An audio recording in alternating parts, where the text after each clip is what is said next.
आदाब नमस्कार, आप देख रहे हैं मंथन टुडे। मैं हूं आपके साथ उज़मा। बिहार की सियासत में अगर किसी चेहरे ने पिछले 3 दशकों में सबसे ज्यादा करवट ली है तो वह नाम है सम्राट चौधरी।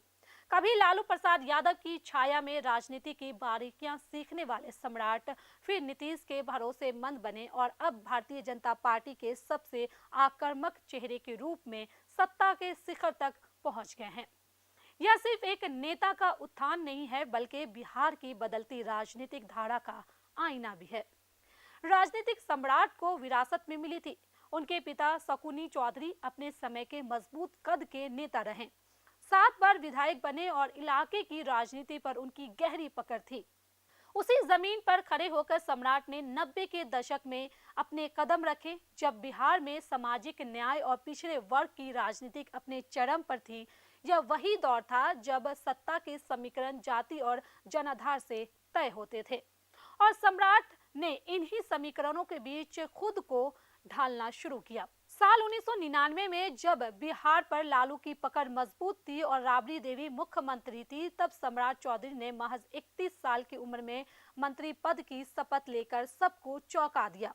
लेकिन यह सफर आसान नहीं रहा। कम उम्र को लेकर उठे विवाद ने उन्हें कुर्सी छोड़ने पर मजबूर कर दिया।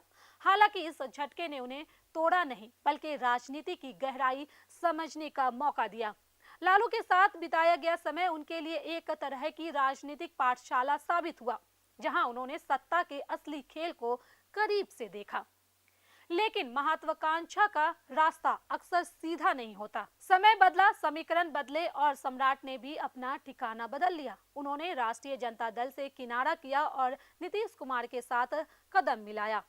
जेडीयू सरकार में मंत्री बनकर उन्होंने सत्ता के भीतर अपनी जगह मजबूत की। इस दौरान लव कुश समीकरण को साधने में उनकी भूमिका को खास तौर पर देखा गया, लेकिन यह रिश्ता भी ज्यादा दिन नहीं चला।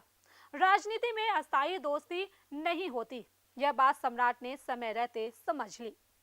2018 में उन्होंने भारतीय जनता पार्टी का दामन थामा और यहीं से उनकी राजनीति नई रफ्तार पकड़ी। भाजपा ने उन्हें तेवर और संगठन क्षमता को पहचान और उन्हें तेजी से आगे बढ़ाया। प्रदेश उपाध्यक्ष से लेकर प्रदेश अध्यक्ष तक का सफर उन्होंने कम समय में तय किया। इसी दौरान उनका मुरेठा वाला संकल्प भी चर्चा में आया, जिसने उन्हें एक अलग पहचान दी। यह सिर्फ एक प्रतीक नहीं था बल्कि सत्ता हासिल करने की उनकी जिद का ऐलान था। जनवरी 2024 में डिप्टी सीएम की कुर्सी और फिर 2025 में दोबारा वही जिम्मेदारी, यह साफ संकेत था कि भाजपा उन्हें बड़े रोल के लिए तैयार कर रही है।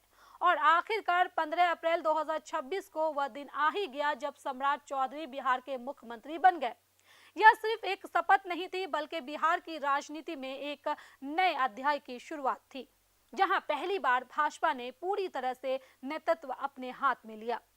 अब असली परीक्षा शुरू होती है। नीतीश कुमार की लंबी पारी के बाद जनता की उम्मीदें आसमान छू रही है। सम्राट चौधरी के सामने चुनौतियां सिर्फ कुर्सी संभालने की नहीं बल्कि भरोसा कायम रखने की है। उन्होंने सियासत के हर रंग को करीब से देखा है। अब देखना यह है कि सत्ता के इस शिखर पर वह खुद को कितना साबित कर पाते हैं।